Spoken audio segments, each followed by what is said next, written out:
Hey guys, what is up and welcome back to my channel. I am so excited but also a little sad because this is the last video in the January series. You guys already know if you've been keeping up with me, I've been talking all about New Year's resolutions, goal setting, goal achieving, and just how to make this the best year ever. So this is the very last video in that series, and then I'm gonna get back to talking about things like Pinterest, SEO. I want to talk a lot about money and how you can make money with your blog, growing your blog. I've got a whole content calendar filled with ideas that are gonna be coming at you soon. But today I want to talk to you about how you can become more of a morning person. If you guys don't know me, I am definitely a morning person. I am not a night owl. If you get me up after 10 o'clock, you are lucky. I like to go to bed. I like to start winding down for bed around 8:30. I like to be in bed by 9:30, fall asleep by like 10:30ish. And then my ideal time of waking up is around 6:30, 6:45, but I am definitely the person that rises with the sun. So in the winter here, the sun might not rise until 7:30, and that is awful because I can stay in bed until 7:30. I love to rise with the sun. So over the summer, I can wake up at 5:30 and be totally fine. It is so weird, but I definitely call myself a morning person, so I want to share some tips with you on how you can become more of a morning person. In my opinion, it all starts with the day before. So how you end the previous day is how you're going to start the next day. So it's extremely important before you even end your work day to create your to-do list for the next day. This is going to help so when you wake up in the morning, you know exactly what you have to do. You're not stressed and worried about, oh my goodness, there's so many things on my to-do list, or maybe I have no idea what I have to do today, and you're just kind of crazy clutter brain. This will help to keep you organized so when you wake up, you know that you have a purpose and you know that you have the things that you need to do already laid out in front of you.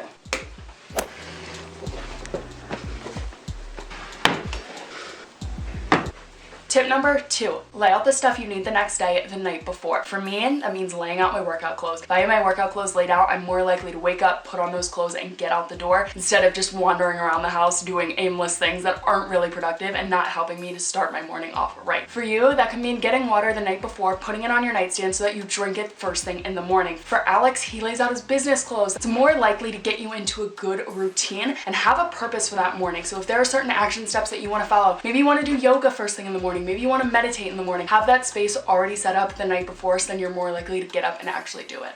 And yes, this is Fancy's favorite spot in the bed. She loves to look out the windows and hang out on her pillows. She's clearly queen of the household. We have no rules. We have no rules.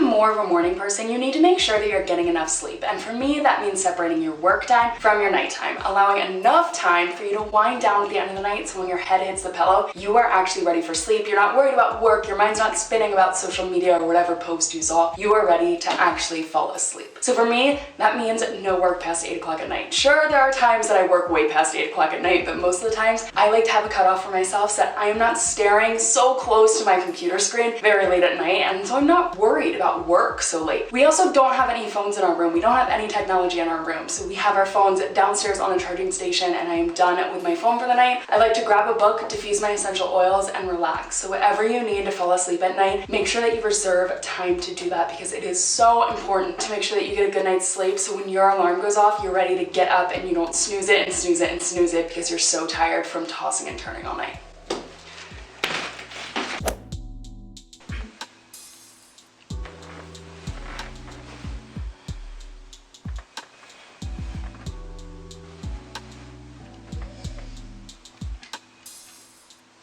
First thing in the morning, when your alarm goes off, you need to wake up the first time. If you keep snoozing your alarm, it's going to be much harder for you to wake up, and you're wasting, depending on how much time you snooze, like an hour of good sleep that you could have. So the first thing you need to do, cut your self-sabotage. Tell yourself that you're gonna wake up at a certain time and wake up at that time. Don't say, oh, I don't know why I can't wake up. No, the reason you can't wake up is because it's in your head. You're allowing yourself to snooze and snooze and snooze. So wake up from your alarm the first time. I have got this little disc. This is my alarm. It is just a little vibrating disc, so it goes off underneath my pillow, and this is my alarm for the morning. Most of the time, I don't even use that alarm because Alex has an alarm that goes off with Alexa, so I use that, or I just wake up by the sunlight. But tell yourself a certain time that you're gonna get up and get up. It's all in your head. It's not because you don't know how to not snooze.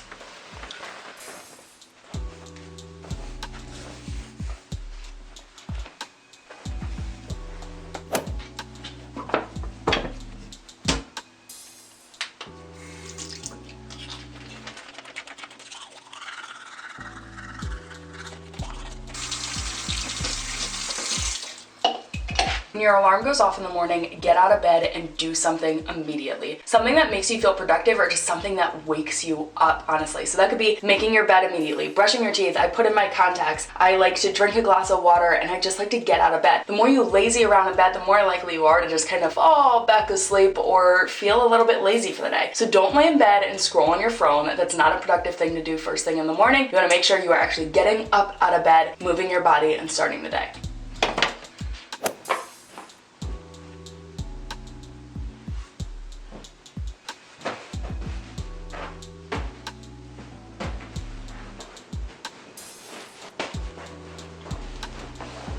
One thing that I like to do in the morning is kind of set the mood, clean the space, and make it feel like it's a fresh start to a new day. Some people do this at nighttime. They like to tidy up at night. For me, I like to tidy up first thing in the morning, create a space where I feel like I can be productive and I don't feel like a slob. I also think it's extremely important to create a morning routine for yourself that you're going to love, that you're going to look forward to. For me, that means meditating, journaling, and reading in the morning. I already have my reading done, but I'm going to take some time and journal a little bit before I really start the day.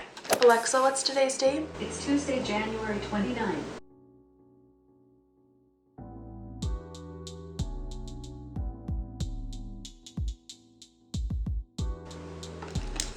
One thing that really helps to make you a morning person is if you honestly enjoy your mornings. If you just roll out of bed, throw on some clothes, go to work, you're not going to enjoy your mornings. So for me, I like to fill up my own cup first, and I like to focus on myself in the mornings. That's why I read, that's why I meditate, that's why I journal. It is my me time to get good with myself before I have to give myself to other people. So I don't check my email, I don't check social media, I just focus on what I need. Sure, I have to take care of the dogs because right now we still have Max and we still have Fancy. Well, obviously we have Fancy as our dog full time. I have to take care of the dogs in the morning. Otherwise, I'm focusing on me. I'm doing what's getting good with my soul so that I can then be my best self for the rest of the day. Ooh, that's a bad position.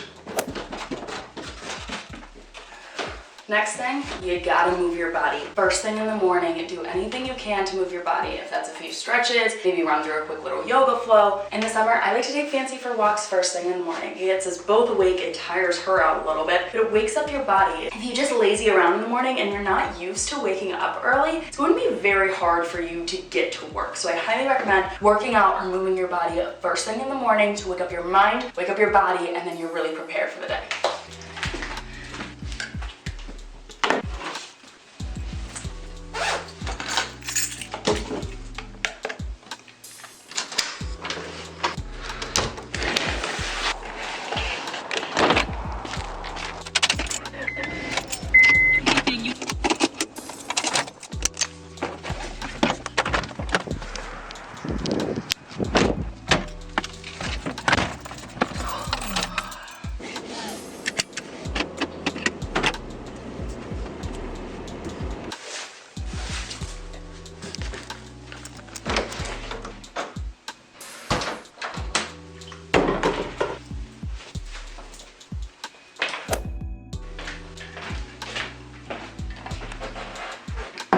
The very last tip that I have for you guys is to wake up early even on the weekends. There is no point in waking up at 6 o'clock in the morning every single weekday to turn yourself into a morning person, but then on the weekends you're sleeping until 11 o'clock. That is not helping you create that structure for yourself and set that internal clock. You know how sometimes you automatically wake up? The more you stick to that routine of waking up at 6 or 6:30 in the morning, it's going to help you to become more of a morning person, where if you are setting the weekends as your time to sleep in, you're not setting that routine for your body, so it's not getting into the habit of waking up early, and it's preventing you from becoming a morning person. Now, when I say how to become a morning person, I'm not talking about you have to wake up at 5 o'clock in the morning, because for me, I don't wake up at 5 o'clock in the morning. When I say becoming a morning person, I'm just saying that you don't go to bed really late, you don't wake up at around like 11 o'clock each day. You wake up in the morning and you look forward to the day. You enjoy the morning time. That is what a morning person is to me. For me, waking up in the morning helps me to become more productive. I reserve that time for myself that I know I don't have in the afternoon or even nighttime sometimes. I reserve that time for me to just get good with me, and then I allow myself to be more productive that way. I feel like I have got a lot more time in the day when I wake up early compared to going to bed late at night, because late at night, you start to get groggy and you're just not as with it, and you just tend to waste time on Netflix or YouTube or working, but you're not really working. So I think if you want to become a morning person, you need to create a habit out of it. You need to consistently wake up every single morning around the same time, even on the weekends. You need to follow that morning routine like we talked about and get rid of the self-sabotage that is in your head, because that is really half the battle. And the last thing that I'll leave you with is that you're not going to become a morning person overnight. You probably already know that habit takes 3 weeks to a month to form, and that's the exact same thing with becoming a morning person. Stick to it. Follow the tips that I gave you. Create a morning routine that you love, and you'll start to notice that your internal clock will shift and you'll start to wake up earlier and hopefully start to enjoy your mornings. So that's all I have for you in this video. If you liked it, please give it a thumbs up and subscribe to my channel. And now it's time for me to get to work. Bye guys.